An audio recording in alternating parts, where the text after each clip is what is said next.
Ya, halo. Pada video kali ini kita lanjut masih dalam materi vektor, tapi sekarang materi yang kita bahas adalah perbandingan vektor. Ya. Jadi di sini sudah diberikan dua buah vektor ya. Jadi vektor merah dan vektor hijau. Di sini ada vektor AP dan vektor PB. Gambar yang kedua masih ada dua buah vektor AP dan PB, cuma panjangnya sama beda ya. Yang ketiga ada vektor AP dan PB, panjangnya beda, arahnya juga berbeda untuk vektor PB-nya ya. Kemudian dari ketiga gambar ini, kalau misalkan diberikan ya anggap penggaris ya. Jadi sekian panjangnya 1, sekian panjangnya 2, sekian panjangnya 3 satuan. 1 satuan, 2 satuan, 3 satuan. Oke. Kalau misalkan kalian diminta mencari perbandingan AP banding PB. Untuk gambar yang pertama, panjang AP-nya berarti berapa? 2 ya. PB-nya panjangnya 1. Oke, berarti panjang perbandingan AP banding PB-nya itu sama dengan 2 banding 1. Untuk gambar yang kedua, berapa perbandingannya? AP banding PB 1 banding 2. Oke, 1 banding 2. Nah, sekarang untuk yang terakhir, berapa perbandingannya? AP banding PB. AP-nya 3, PB-nya berapa panjangnya? 1. Oke, perbandingannya berapa ininya? Ya, 3 banding min 1 ya. Kenapa min 1? Ya, karena kita berbicara vektor.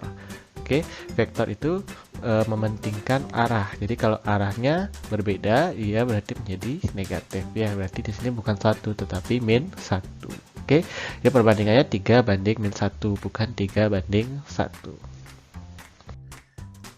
Oke, sekarang ditingkatkan lagi ya. Kalau misalkan Bapak ambil gambar yang pertama saja, ya jadi diketahui ada vektor AP, PB.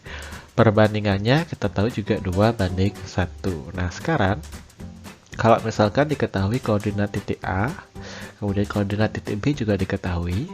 Kemudian kalau misalkan kalian diminta untuk mencari koordinat titik P, ya, jadi bagaimana caranya? Jadi itu tantangan untuk materi kali ini ya. Kalian mencari koordinat titik P jika diketahui perbandingan AP banding PB-nya. Kemudian koordinat masing-masing titik A dan titik B juga diketahui. Oke, bagaimana caranya? Ya, jadi kalau kalian tahu dikasih tahu perbandingannya 2 banding 1, berarti di sini ruas kiri karena ini pembagian AP banding PB, bisa kita ubah menjadi AP per PB. Ruas kanannya juga kita ubah menjadi 2 per 1. Sama-sama pecahan ruas kiri dan ruas kanan, berarti kita bisa gunakan perkalian silang. AP kali 1, PB dikali 2. Jadi dapatkan AP sama dengan 2 PB. Kita juga tahu bahwa vektor AP itu sama dengan koordinat titik P kurang titik A. PB, vektor PB itu sama dengan koordinat titik B dikurangi koordinat titik P. Oke, jadinya seperti ini. Kita buka kurung di ruas kanan. Jadi 2 kali B, 2 kali min P. Dapatkan P kurang A sama dengan 2B kurang 2P. Oke, langkah selanjutnya kira-kira gimana? Ya, kita kumpulkan yang mengandung P di ruas kiri. Jadi min 2P bawa ke kiri, min jadi positif, min A-nya yang kita bawa ke kanan, min juga jadi positif. Ya, didapatkan demikian. P tambah 2P itu berapa? 3P ya. Berarti 3P sama dengan 2B tambah A. Oke, ini 3P-nya sama dengan segini. Berarti P-nya berapa? Kan tinggal dibagi 3 ya. Berarti 2B tambah A dibagi 3.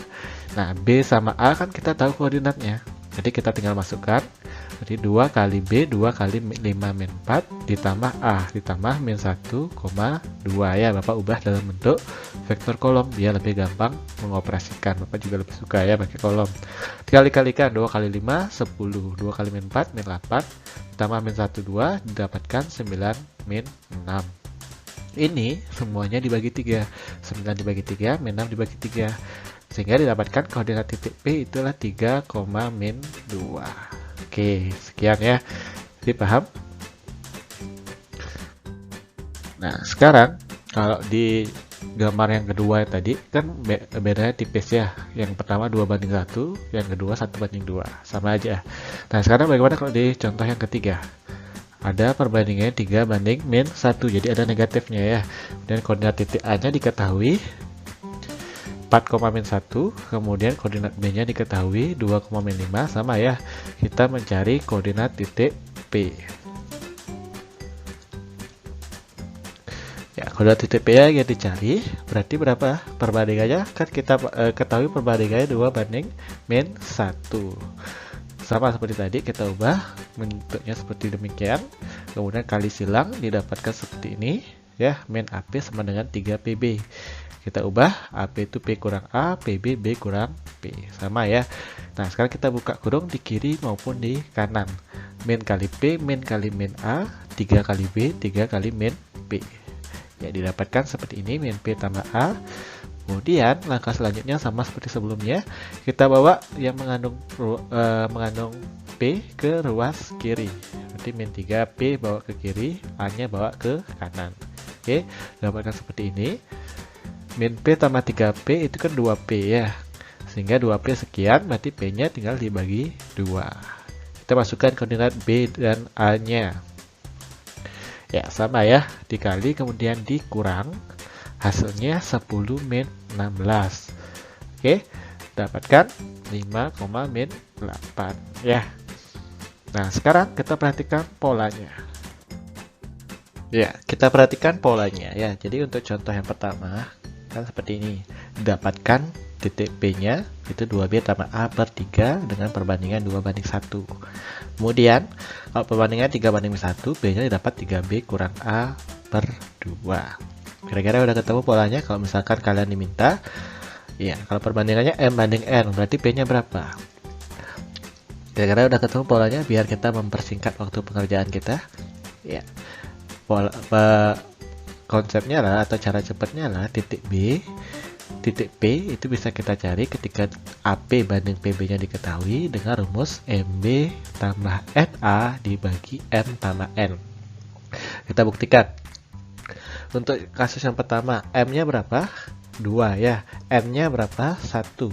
Berarti MB berarti kan 2 kali B. 2B ditambah NA. Di N kali A. 1 kali A. A ya, 2B tambah A per M tambah N. 2 tambah 1, 3 ya. Berarti 2B tambah A per 3. Terbukti ya. Kemudian untuk kasus yang kedua, 3 sebagai M, min 1 sebagai N. Berarti 3B ya, MB ditambah NA ditambah min 1 kali A ditambah min A. Jadi 3B ditambah min A, atau bisa kita singkat 3B kurang A ya, dibagi M tambah N, 3 tambah min 1. 3 tambah min 1, 2. Berarti dibagi 2 ya, terbukti ya.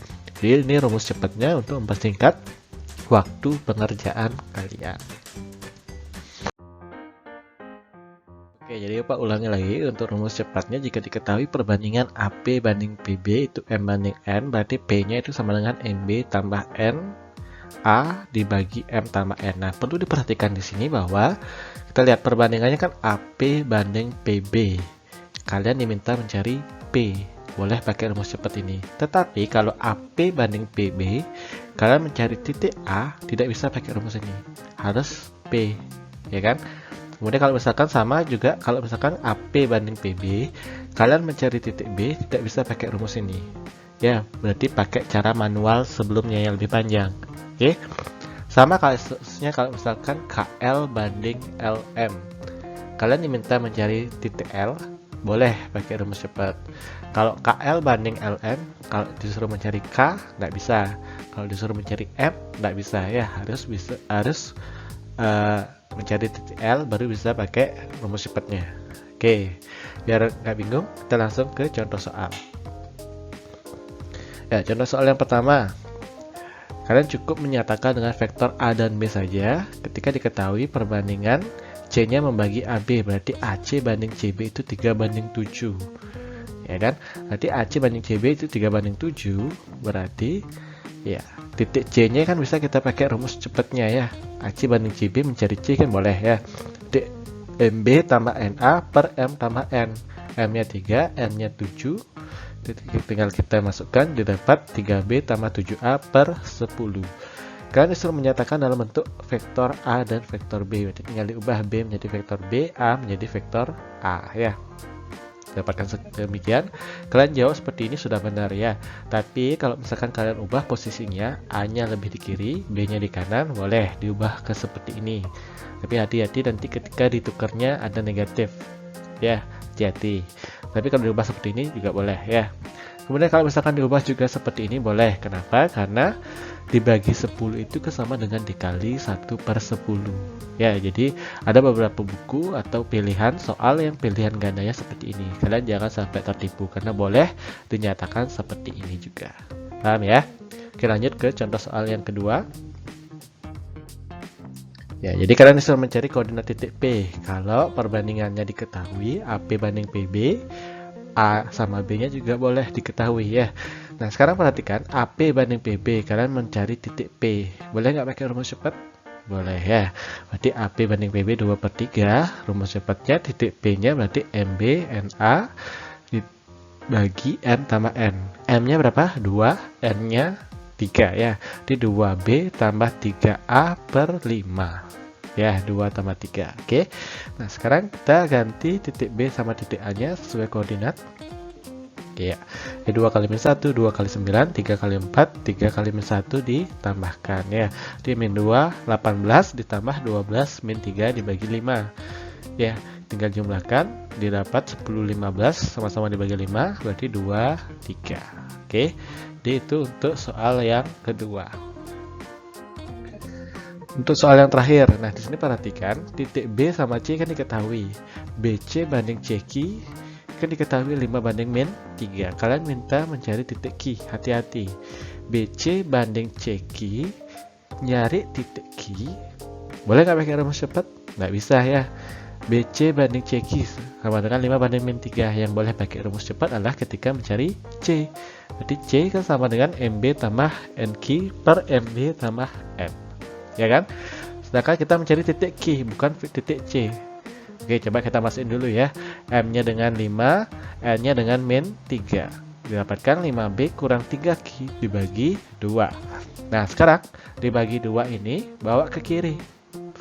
Yang awalnya dibagi 2 menjadi dikali 2. C kali 2, 2C ya. 5B kurang 3Q. Kita mencari apa? Mencari Q. Jadi Q-nya kita bawa ke kiri, 2C-nya kita bawa ke kanan. Min 3Q bawa ke kiri jadi plus 3Q. 2C yang awalnya positif pindah ruas jadi negatif ya. Jadi 3Q sama dengan 5B kurang 2C. Oke, paham ya? 3Q-nya sekian, sama seperti sebelumnya, berarti Q-nya tinggal dibagi 3. Jadi gitu caranya untuk mencari vektor Q atau koordinat titik Q. B sama C kan sudah diketahui ya, tinggal kita masukkan. Ya, didapatkan seperti ini, caranya sama. Ya, dibagi 3, hasilnya min 6, min 9, dan 7. Jadi itu perbedaannya. Jadi ingat ya, kalau BC banding CQ yang bisa pakai rumus cepat itu C. Kalau misalkan disuruh mencari Q, kita ubah sedikit rumusnya biar dapat ketemu Q. Oke? Ya, sekian materi di video kali ini. Selanjutnya silakan melakukan latihan soal secara mandiri. Jika ada pertanyaan, segera tanyakan ke Bapak. Oke, video Bapak akhiri ya.